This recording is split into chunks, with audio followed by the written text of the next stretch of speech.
నా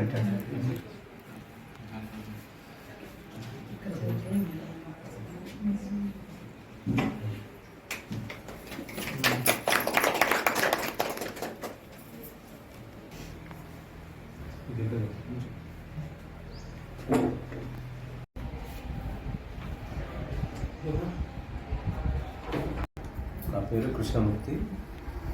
ఇప్పుడు త్వరలో జరగబోయే పార్లమెంట్ ఎన్నికల సందర్భంగా మన రాష్ట్రంలో ఎంపీడీ వాళ్ళందరినీ కూడా ప్రభుత్వం వారు బదిలీ చేయడం జరిగింది.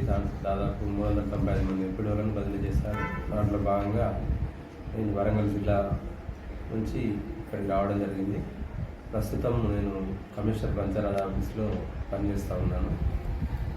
ఈ మండలం చాలా పీస్ఫుల్ మండలం, మంచిదని మరి ఎంపీపీ గారు అందరూ కూడా చెప్పడం జరిగింది.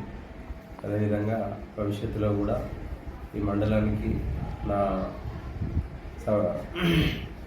సర్వీస్ అవకాశం ఖచ్చితంగా ప్రజల యొక్క ఆకాంక్షలకు అనుగుణంగా మరి ఉద్యోగులకు కూడా ఎవరికి కూడా ఇబ్బంది కలగకుండా ఉద్యోగులను కూడా సరైన స్థితిలో వాడుకుంటూ ప్రజల యొక్క ఆకాంక్షలు నెరవేర్చడానికి ప్రయత్నం చేస్తానని తెలుపుతున్నాను.